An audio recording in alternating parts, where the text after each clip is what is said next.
everyone, my name is Rachel. Welcome back to my channel. Today I am here to do my October mid-month wrap-up where I will be discussing the 20 books that I have read so far during the month of October. And because you guys really seem to enjoy the last wrap-up I did where I did a get ready with me, I did my makeup while talking about the books that I read recently, I decided to make that a more permanent thing on my channel. So I will be doing my full face of makeup while discussing the 20 books that I've read so far in October. The first book that I read this month was a novella. It's called Games We Play. So this is about a gamer boy named Jack. He goes by the Joker, and he's very similar to that YouTuber. I think his name is Corpse Husband. There's a couple of other gamers that this character was based off of. Basically, he has like a very sexy, deep, gravelly voice, and so while he streams, he basically brings people's fantasies to life with his voice. And so then we have our other main character, Quinlan, and she writes for, I think, like a blog or some kind of other like website, and so he agrees to be interviewed by her, and so she comes to his apartment, and it quickly turns into basically like a one-night stand. So the setup and the premise for this was everything. That's why I wanted to read this so bad, and I'm still on a novella kick. I just love reading erotic romance novellas, and this definitely served its purpose. There's a lot of like BDSM and kinks going on. Jack is definitely a dom, and Quinlan is definitely a sub. I will say there were a couple of things going on kink-wise that I was not super into, so I just wanted to briefly mention that there's degradation kink, there is praise kink as well, but there's also pet play involved. It wasn't too much, but it definitely was enough for me to take notice of it, and that's not something that I particularly enjoy, so I just thought that I would throw that out there. There's also a content warning for a suicide attempt that is discussed throughout this novella. But yeah, this was fun, and I love the idea of a romance with like a gaming aspect to it as well. So yeah, this was just a really fun time. Next book I want to talk about is Written by Catherine Moon. Oh my god, so this is a reverse harem series of 4 books. I was so freaking pumped going into this because one of my good bookish friends, Samantha from Books with Samantha, she recently read this a couple of months back, and she has just been raving about it on her booktube channel. To anybody who will listen, this is like her favorite reverse harem series at this point, and like she even did like a dedicated video about how much she loves this series. And so I was super pumped going into this because Samantha and I have very similar reading tastes, and also I read A Lady of Rooksgrave Manor by Catherine Moon a few months back. That is a reverse harem with paranormal aspects, monsters, and I really enjoyed that. Like, I almost gave that book 5 stars. So I've definitely been meaning to read more from Catherine Moon, and so this just sounded perfect. It's basically about our main character, Joanna. She gets this job at a university library. This takes place in a world where there's definitely magic and witches, and there are these 3 men that she meets that are professors at this magical university. And they are witches. They have their own coven, but they have been looking for that 4th person to make their coven complete. It sounds like in this world that's a very common thing for, it has to be 4 witches for some reason, but it's fairly common for 4 witches to get together and form their own coven. I wanted to love this so bad, guys. I gave this 3.5 stars. On reflection, I might even give this 3 stars. I had a couple of issues with this. One, I don't think there was enough character development, not with Joanna, our main character, and certainly not with the 3 men that she ends up having relationships with. Like, I could see Catherine Moon trying to develop their characters, but it just like didn't really work for me. I also felt like Joanna got together with the 3 of them way too quickly. I mean, this is a 4-book series. I expected it to be a bit more slow burn. That's what I expect from romance series that are more than like 2 books. So yeah, everything just happened really quickly. This is also like a very, very, very low angst romance, which typically I enjoy low angst romances, but yeah, I just didn't really work for me as much as I wanted it to. So yeah, I gave this 3 stars. So next book I want to talk about is Every Last Secret by A.R. Torr. This is a pretty typical domestic mystery thriller novel. We are centering around 2 main female characters. We have Kat Winthorpe and Nina Ryder. And Nina moves into the neighborhood with her husband, and essentially Nina wants Kat's husband, and so there's just a lot of tea and drama with that. And what I really liked about this book in particular, I gave it 4 stars, was that both main characters were very smart and calculating and cunning, and it was they were both kind of playing a cat and mouse game with each other, but I like that they were equally matched in intelligence. I feel like there's a lot of thrillers out there where one character is going after another and the other character is like too stupid to notice it.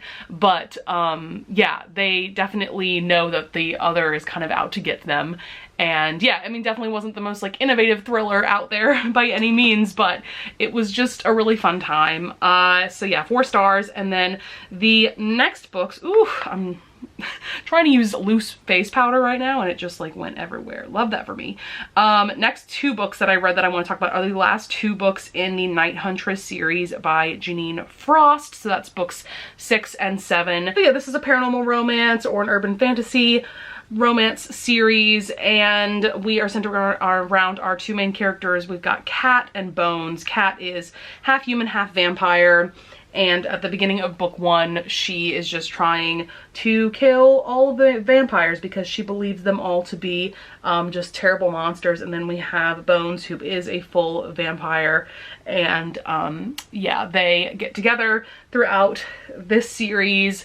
And yeah, books 6 and 7 I really enjoyed. Like, for the most part, I would give this series as a whole 4 stars. Like, it's a very solid paranormal romance or urban fantasy kind of series. And I know that some people feel like, especially the last book, is kind of weak plot-wise, but I don't agree with that. I actually liked where both of these books went plot-wise. I think the 6th book was a little bit more fun than the 7th book, just in terms of like who the villain was and all of that, but yeah, just a really, really fun time. I definitely would recommend this series. I do think that some of the books were weaker than others. It's definitely not a perfect series in my mind, but still a really fun time. Next, I read a couple of short stories. Like, I can't even call these novellas because they were both less than 20 pages. So the first one is An Evening at Crystal Lake by Rachel J. Thompson. This centers around a husband and wife. The husband is a photographer and the wife is his model a lot of the time. And so they decide to hire an actor to play Jason Voorhees, and the wife will dress up as like a slutty camp counselor teenager. And yeah, the husband's just going to take pictures of them at this lake and in this creepy looking cabin. And yeah, things go on from there. This was really hot. My only complaint about this was that it was so short. It's like 17 pages, and I just wanted this to be longer. Like, I don't know, like, the story was so good. I was already like kind of attached to the characters. So yeah, I just like wanted more. It was so fun. Like, I couldn't give it less than 5 stars because I had so much fun with it. And it was just so hot and I just need more. So yeah, and then the next short story that I read was, I believe it's called Headless. Yes, Headless by Aveda Weiss. I've read a couple of novellas by Aveda Weiss, and I ended up giving this 3 stars. So this is a polyamorous retelling of the Headless Horseman. And we have these 2 main characters where once a year on Halloween, the Headless Horseman shows up and has like a one-night stand with them every year. And I feel like this could have been really hot and fun, but it was told in a very weird way. Like, it felt like I was reading a movie montage. There's very little dialogue. You're just kind of reading descriptions of these 3 people getting together on Halloween year after year. So I gave it 3 stars. And at this point, I've read like 3 novellas by Veda Weiss. One of them I gave 4 stars. This one I gave 3 stars. And another one I gave 2 stars. Like, I don't know if this is the author for me. So yeah, like this was just okay. I would still recommend reading it because it's like the perfect time of year to do so. And it was only like 14 pages, but it just like wasn't anything that blew me away by any means. So next up, we have another novella, though this is significantly longer than the 2 short stories that I just mentioned. But this is A Lesson in Blackmail by Coty Airspun. This is about our 2 main characters. We have Evie, who is a school librarian at this very elite private school. And then we have Nate, who is a senior in high school at this school. And so it is a teacher-student relationship, but there was something very different about this one. We've got a switch in power dynamic going on, because while Nate is the student and he's younger than Evie, he really holds all the power because his family is a very powerful family. Like, even if Nate got in trouble for something, like if he did something to a teacher, there's no way that he could actually face any consequences because of who his family is. And so he has had a crush on Evie. She's like 22. Yeah, he's had a crush on her for a long time, ever since she was first hired at the school. And so during like study hall, when he's sitting in the library with his friends, he likes to kind of mess with her. He'll go up to the circulation desk and just kind of say kind of inappropriate things. And it you know, it's just kind of a lot for Evie, because Evie is a very shy person. She is also a submissive in every sense of the word. We learn that she has started going to this BDSM club 1 night a week, and she'll get together with a dom there to kind of be her outlet every week, so that she can kind of get through the rest of her week, because she has anxiety. And we also learned that throughout this novella that Nate is definitely a dominant. And so yeah, things go on from there. I really enjoyed this. I gave it 4 stars. I really liked the discussions surrounding like OCD, because Nate has OCD, as well as anxiety, and what makes a submissive and a dominant. I would also highly recommend this novella if you're just now starting to get into BDSM romance, because Evie has to educate Nate as to what all of this is. And so too, the reader gets a good education. And even though I am someone who has read like a decent amount of romance with BDSM in it, I still learned quite a bit from this novella. All right, next up, we have to talk about Under the Whispering Door by TJ Klune. Oh my goodness. No one will be surprised that I gave this 5 stars. No one will be surprised that I absolutely adored this book. Now, I will say, I still think I love The House in the Cerulean Sea just a little bit more than this book. This book definitely has a different vibe to it, but it's still an absolutely fantastic story. I'm not gonna go too deeply into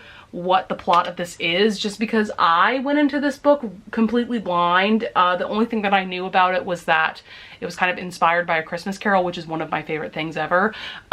So yeah, I'm just gonna tell you that we have our main character, Wallace, and he is a very ruthless lawyer, and he's definitely like a Scrooge-like character, and he ends up dying from what sounds like a heart attack. And there is this girl known as a Reaper who takes him to this tea shop, and he starts meeting other people like him who have passed away, and people who are humans that help people like Wallace make that transition from life to the afterlife. And that's what I'm gonna leave the synopsis at. I really do not want to spoil anything for you guys. This is one of those books that is definitely more character driven. It's definitely a slower paced book as well. It's one of those like quiet, cozy stories, but it will really make you think, because, you know, like I've already stated, we are dealing with life and death, the meaning of life. I also want to point out that I did a very detailed review of this on my Goodreads. Like, it's several paragraphs long, because there is so much to talk about in terms of this book and this story and the characters. But what I will say is is that typical with TJ Klune, he writes with a lot of wit and charm and whimsy. You know, it definitely has kind of a similar vibe to House in the Cerulean Sea, but it is also its very own unique story. I think there's a misconception out there that this is somehow a sequel to the House in the Cerulean Sea. It's definitely not. Definitely not. Definitely a very different story, though there are a couple of Easter eggs in this that will remind you of House in the Cerulean Sea. I think a big difference between the two books too is that there are really no younger characters in this book. They're pretty much all adults, and if there are any children, they're pretty minor characters. So this book just feels a bit more sophisticated and mature, mainly because of that. There are, you know, no children that we're following. Oh man, I just adored this cast of characters so much. Like, that's something else I love about TJ Klune, is his ability to write characters that you can't help but root for and really care for. Just so good. And Wallace is a very interesting main character to follow. I love his character arc throughout, you know, starting as kind of a Scrooge-like character to who he is by the end. My goodness, this man goes through so much. Like I've already mentioned, this book discusses pretty complex issues, right? And it discusses them in a way that I feel like is very unique. I don't think that I've read a book quite like this before. And it'll also make you think a lot about what makes a good person good, what makes a bad person bad. You know, are there millions of shades of gray in between being a good person and a bad person? Also, like, who are we at our core? This book really discusses, like, when you take away the exterior things that go on in our lives, such as like our jobs and our family and our friends, like, who are we as people without those things? And then I said, overall, I'm leaving this book feeling more hopeful about life and less scared about death. And isn't that a beautiful thing? I think that obviously death is a very scary thing because we don't know what happens after we die, right? I mean, this is, God, I feel like this is a really heavy topic to be talking about on my channel. But I mean, that's what this book is about, you know, pretty heavy things. And if a book can make me feel a bit, oh my God, I feel like I'm getting emotional talking about this book, but if a book can make me feel better about what happens after this life, I think that that's pretty magical and wonderful. All right, next up we've got something quite a bit different from Under the Whispering Door. This is Bewitching the Boss by Jessica Kane. This is her most recent release, and it is a Halloween themed romance novella. So I was so pumped going into this because I don't think Jessica Kane has come out with a Halloween themed novella as of yet. And this is another one of her stalker romances. However, this definitely like flips the script of usual Jessica Kane novellas, because actually the heroine is experienced and the heroine is stalking the hero, and our hero is this nerdy billionaire CEO guy. He's also a virgin hero. That's very unusual for Jessica Kane novellas. And so I just listed things that I loved about this novella. I did end up giving it 5 stars. While I was reading it, I was kind of flip-flopping between like a 4 or 5 stars, but ultimately I had to give it 5 stars because it's Jessica Kane, and I love seeing Jessica Kane branch out into different things in a good way. I've read a recent novella of hers that was absolutely awful, but this one was really great. Oh, the thing I liked about the stalking is that eventually the hero starts to stalk the heroine back, so it's mutual stalking. I'm here for that. I do want to point out that there is degradation, kink, and aftercare in this. It wasn't too much for me, like in games we play was like almost a bit too much for me. But yeah, we also have a straight-laced hero losing control and becoming obsessed with the heroine. Of course, we love that. Also a non-traditional happily ever after, because the hero and heroine decide not to have kids because they are too obsessed with each other. I think that's absolutely iconic. So yeah, he hires the heroine to put together this Halloween party for his employees, and it's just really fun because it ends up being like this carnival themed Halloween party at the end. So yeah, just a really good time. Definitely recommend it. Not my absolute favorite Jessica Kane novella, but still a really good time. Okay, so next books that I have to talk about are the entire Madison Kate series by Tate James. Oh my goodness, I was so pumped going into this series because it's hyped up a lot on TikTok, but also there is this Instagrammer that I follow. I believe her username is Fit Teacher Rachel. I will link her down in the description below because I don't know if she has a YouTube channel, but if she does, I'll definitely link that as well. But she is an influencer on Instagram, but she also reads a lot, and she adores this series. She adores reverse harem series in general. But this is her absolute favorite, and just hearing her talk about this series on her Instagram made me want to read it as well. And so I just checked out all 4 audiobooks and decided to binge them because I've definitely been getting more and more into binging series in general, and this was such a fun series to binge. We have our main character, Madison Kate. This is a new adult series, so she's about like 18 or 19 years old, and I think the 3 guys that she's with are like 22, so they're just like a little bit older than her. But at the very beginning of the first book, there is like this huge riot night that happens on Halloween night one year, where there's just like, I don't know, like just a lot of bad stuff going down. And Madison Kate ends up meeting the 3 guys who are Archer, Coty, and Steele. During that night, they end up kind of saving her from the chaos of what's going on, and they like leave her in this random place. Like they pull off the road when they rescue her, and they're like, hey, we have somebody who's gonna come pick you up and be able to take you home. Like we can't because we have stuff to take care of. But not like a minute or 2 later, the cops show up and arrest her, and she ends up getting framed for a crime that she definitely did not commit.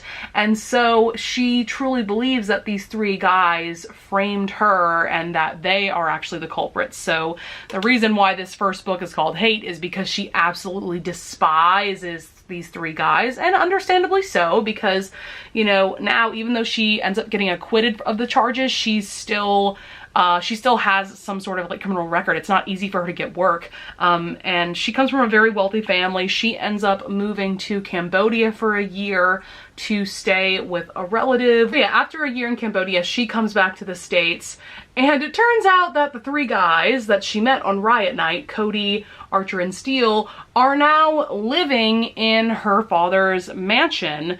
And so she's stuck with them, and they all start going to college together, the local college. So this first book definitely feels the most immature. There's like pranks going on because she still obviously is like pissed at these 3 guys. And so she starts pulling pranks on them when they're like all 3 at school together. And yeah, this first book I gave 4 stars. I thought it was like really solid.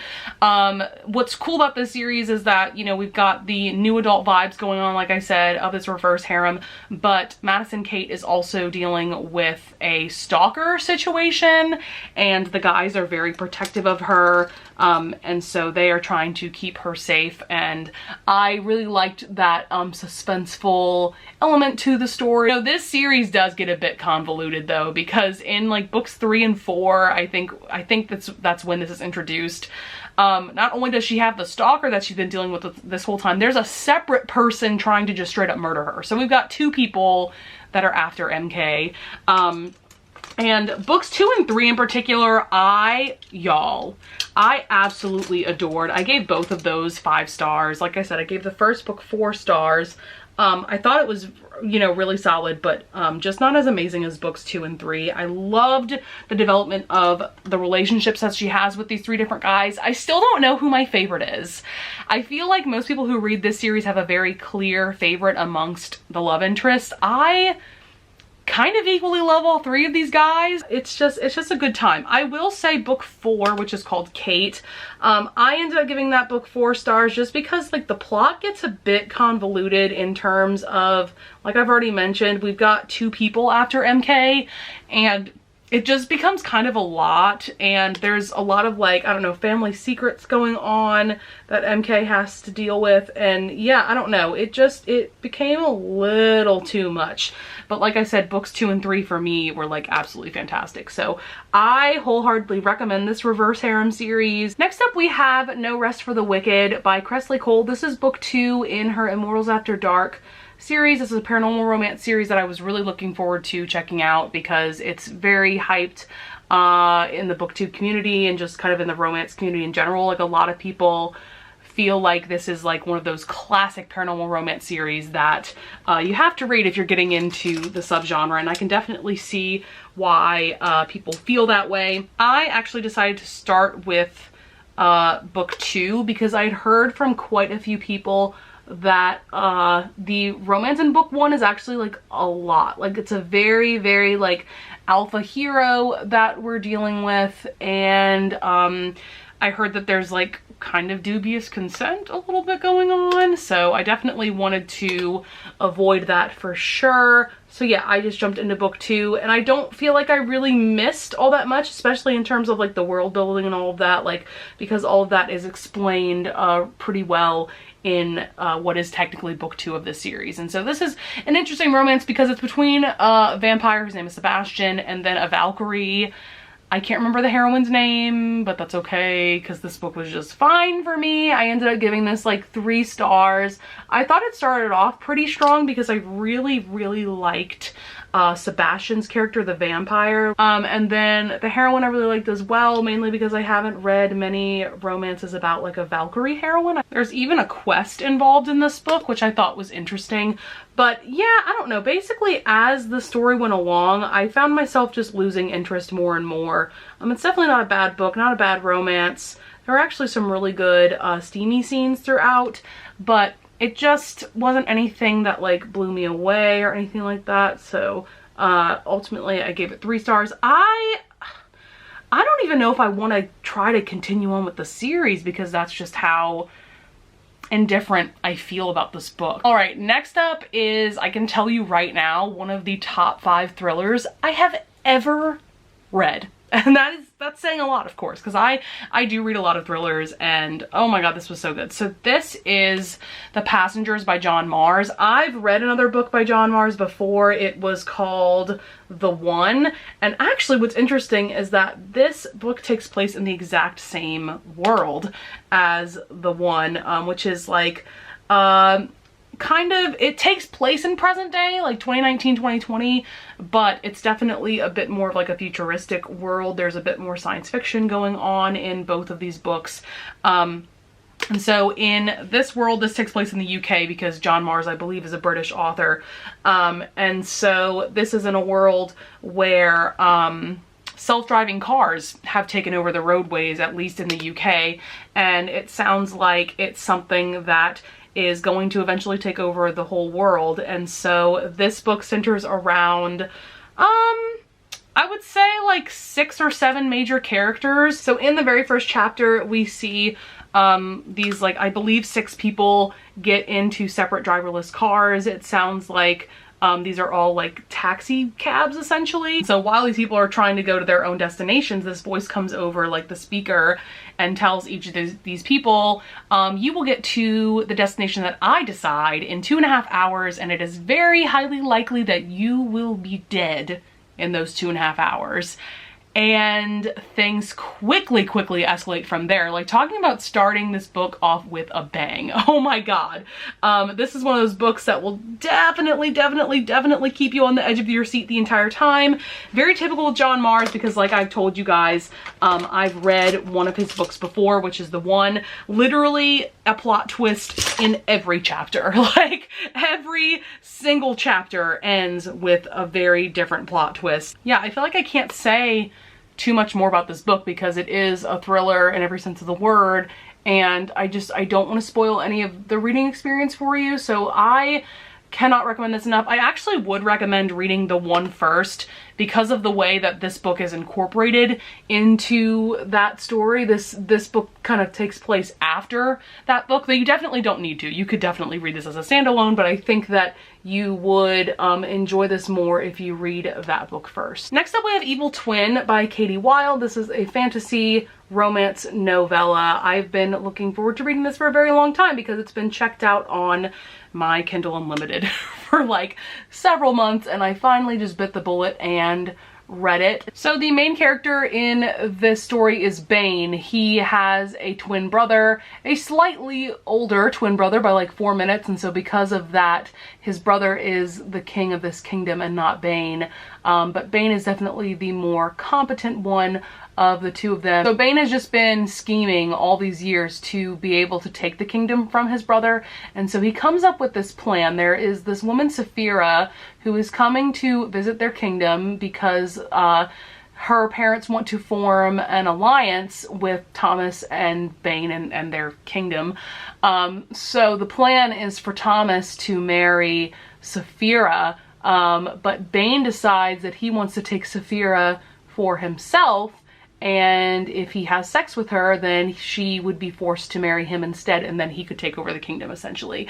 And so things quickly go on from there. There's some plot twists throughout this that definitely took me by surprise, and this was just really good. I gave it 4 stars. Oh my god, y'all, this short story that I have to talk about, I'm already dying and I haven't even told you the title of it. Oh my god. So this is called Seduced by the Pumpkin Spice Latte by Evelyn Cloves, I believe is the author's name.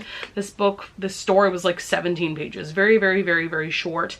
Who brought this to my attention? I think her name on Instagram is Maya Reed Spice.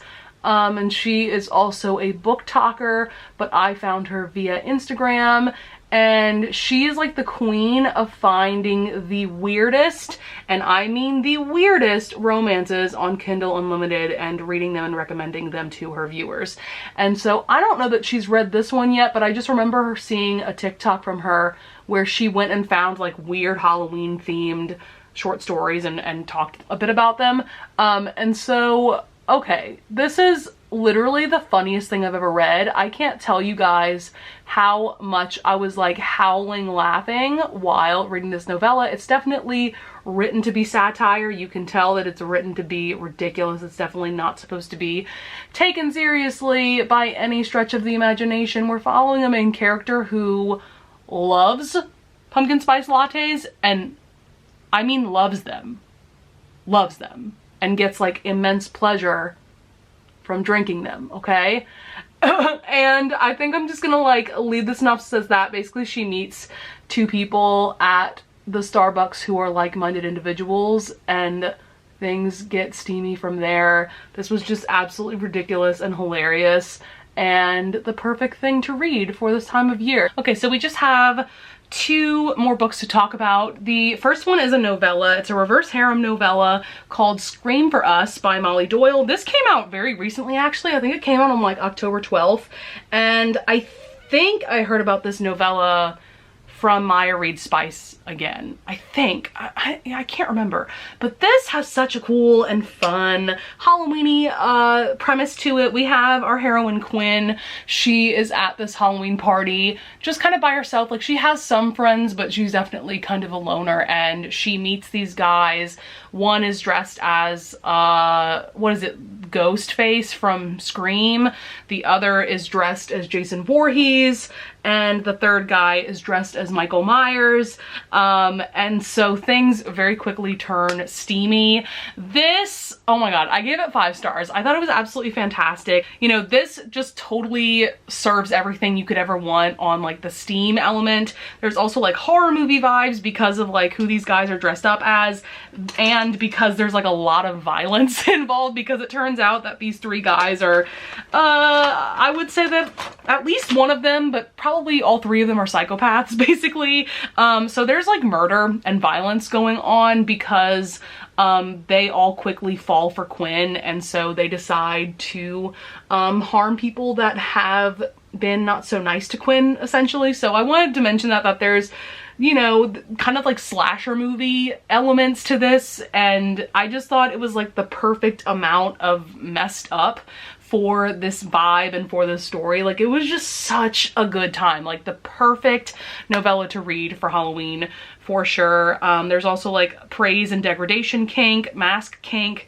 and a great reverse harem wrapped up into one perfect package. All right, I had to go put on my lipstick off camera, and we are done with the hair. Hello, volume. I actually got my hair cut a few days ago. But one last book I have to talk about is Lover Unbound by J.R. Ward. This is book 5 in the Black Dagger Brotherhood series, which is a vampire romance series. I ended up giving this book 3 stars. My goodness, this book was at least 100 pages too long. I think it's like a solid 500-page book. Way too long. I think what I realized about this series is that this book and the book before it, which was book 4, I have not been crazy about the romances in these 2 books that I've read in the series. I really like the romances in books 1 through 3, but these 2 not so much. But what's okay about that is that this series also centers around so many other things in the world and other characters. Like, we get a bunch of different POVs in this series, which is really good. But because I just wasn't a big fan of the romance, that definitely hindered my enjoyment. Although I loved the whole like first half of this book, was fantastic. I probably would have given the first half like 4.5 stars. It was great. The second half quickly lost steam for me, and I just didn't care as much. I contemplated DNFing this book, not gonna lie to you guys. The only reason why I didn't is because I am dying to get to John Matthews' book, which I believe is book 8. So I have 2 more books to read before I can get to that book, because he's just like my absolute favorite character, and so I'm dying to read his book. So I'll probably quit this series after book 8. All right, guys, that's going to be it for this Get Ready With Me mid-October reading wrap-up. I hope that you enjoyed. I would love it if you would leave a comment down below if you want to discuss any of the books that I brought up in this video, or if you want to tell me about some of the books that you've been reading and loving. I always love getting your comments. I would also love it if you would leave a like and subscribe, and I thank you so much in advance if you do. And with that being said, I'll see you guys in the next video. Bye!